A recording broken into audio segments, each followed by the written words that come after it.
గుంటూరు జిల్లా నియోజకవర్గాలకు సంబంధించిన ఈవీఎంలను ఉంచిన ఆచార్య నాగార్జున విశ్వవిద్యాలయంలోని డైక్మెన్ ఆడిటోరియంలో నిఘా వర్గాలు సమావేశం నిర్వహించడం కలకలం సృష్టించింది.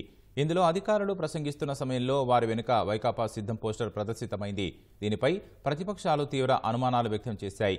ఇంజనీరింగ్ కళాశాలలో ఏర్పాటు చేసిన స్ట్రాంగ్ రూమ్కు సమీపంలో సమావేశం ఎందుకు నిర్వహించారు, ఎవరు అనుమతించారంటూ మండిపడ్డాయి.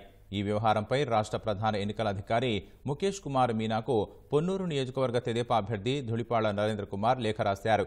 సమావేశం నిర్వహణపై విచారించి అనుమతించిన వారిపై చర్యలు తీసుకోవాలని కోరారు. జిల్లా కలెక్టర్ వేణుగోపాల్ రెడ్డి, ఎస్పీ తుషార్ డూడి ఆఘమేఘాలపై ఏఎన్యు చేరుకున్నారు. తొలుత స్ట్రాంగ్ రూమ్ను, తర్వాత డైక్మెన్ ఆడిటోరియంలో సీసీ ఫుటేజీని పరిశీలించారు. స్ట్రాంగ్ రూమ్లకు 200 మీటర్ల పరిధిలో బారికేడ్లు పెట్టించారు. చుట్టూ 4 చెక్పోస్టుల్ని ఏర్పాటు చేశారు. ఇప్పటికే స్ట్రాంగ్ రూమ్ వద్ద సీఐఎస్ఎఫ్ విధులు నిర్వహిస్తోంది. అదనంగా మరో 90 మంది సీఆర్పీఎఫ్ సిబ్బందిని మోహరించారు. వీరికి తోడుగా మరో 100 మంది పోలీసులు విధుల్లో చేరారు.